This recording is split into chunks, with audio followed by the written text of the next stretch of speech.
once had to wear a wig, you know. Did you? Yeah. Why? When I went in hospital. Was it a straight one or a curly one? Curly one. What colour was it? It was auburn, similar colour. Maureen Long survived the Yorkshire Ripper. The killer hit her with a hammer and slashed her with a knife. All I know is that I've got a plate in my head and a bit of some of my skull missing and stab wounds at front of my stomach and stabbed in the back. Mrs. Long was left for dead in 1977. The Yorkshire Ripper haunted the streets of the north of England for another 5 years. By the end, Peter Sutclifffe had murdered 13 women.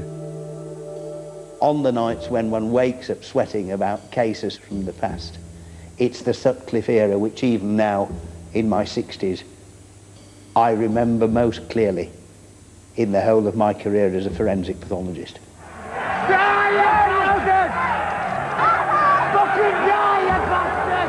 It was the biggest manhunt in British criminal history. 20 years on, detectives involved break their long silence to reveal how it ended for the police in humiliation and disgrace. Even to this day, you're always thinking of what might have been, what you might have done, where you could have gone. Could you have done things any different? I'll live with that for the rest of my life. I'll live with being a party to the wrong decision. All along, the identity of the killer lay hidden in police files. Interviewed 9 times, lost in the system. Peter Sutcliffe, free to kill again.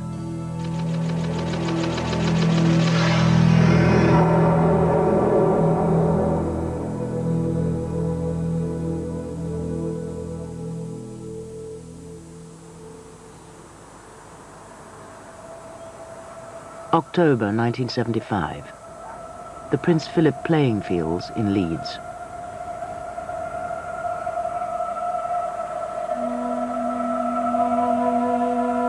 The first victim of the Yorkshire Ripper died within sight of the home she shared with her 4 young children. Her name was Wilma McCann. She was 28 years old and came from Scotland. She'd been hit over the head, her blouse pulled up, her trousers pulled down, and stabbed 14 times.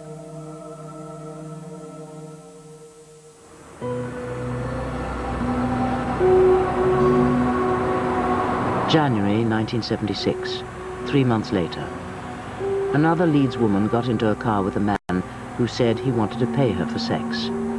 He drove her to an industrial wasteland, now buried beneath the inner city motorway. Her name was Emily Jackson. She was a married woman of 42 and a mother of 3 children. This time, the killer left a single clue, a boot print on Mrs. Jackson's leg. As West Yorkshire police launched a second murder hunt, newspapers were already calling the killer Jack the Ripper.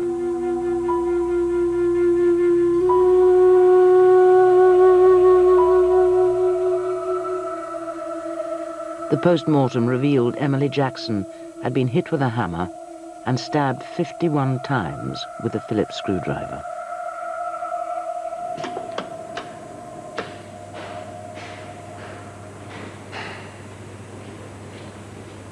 Michael Green has just retired as Professor of Forensic Pathology at Sheffield University. As deputy to the Home Office pathologist David G., he was involved in the hunt for the Yorkshire Ripper from the outset and helped identify the weapons the killer used. Well, these are all of them ordinary tools that one will find around the house, but on examination of the injuries, at first, no clear pattern emerged. Subsequently, of course, it became obvious that a pattern was emerging of 2 or 3 heavy blows, usually to the back of the head, curved laceration through the skin, round depressed fracture underneath it, would produce quite severe brain damage, immediate unconsciousness, and death will occur fairly shortly afterwards. And so the hammer rapidly became a trademark. The dead women were both prostitutes. As their confidential telex made clear, West Yorkshire police made the obvious deduction. Motive appears to be hatred of prostitutes. It meant they discounted assaults on women who were not prostitutes. Women who had already given photo-fit descriptions of a bearded attacker. Wakefield, 1972. Bradford, 1975. Keighley, 1975. And then Leeds, 1976. A photo-fit from Marcella Claxton. 4 months after the second murder, Marcella Claxton came out of a party in Leeds and got into a car with a stranger. She thought he was taking her home. Instead, he brought her here to Roundhay Park and attacked her with a hammer. And he hit me on my head. Then I found myself on the grass, knocked out. And then when I come round, that's when I walk all the way down there. Take my knickers out to wipe my head. What was happening on your head? Clods were coming out of my head, big piece of clods. My head was bleeding. And I was 4 months pregnant as well. What happened to the baby? I lost that.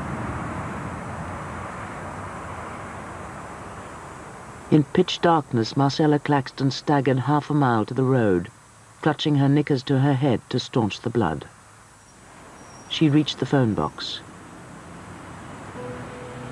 She called an ambulance. But the police never included Marcella Claxton in the Ripper case. They discounted her photo fit because she wasn't a prostitute and hadn't been attacked with a knife.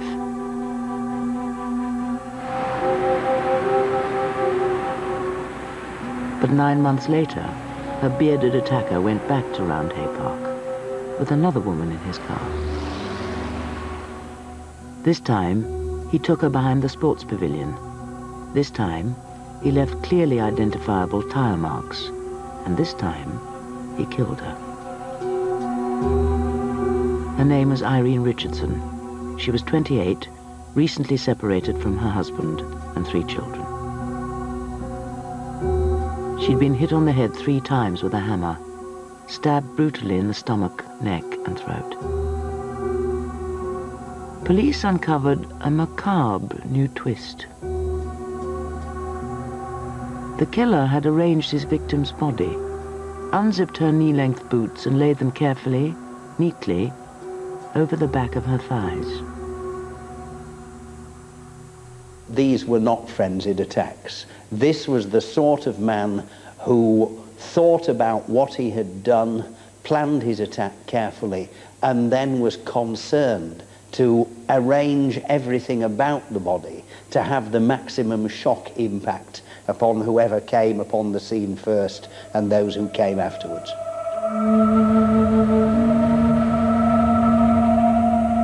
Police in Leeds were now dealing with a serial killer who had murdered 3 women. The city was full of policemen asking questions. The killer kept 1 step ahead and moved on, 8 miles, to Bradford.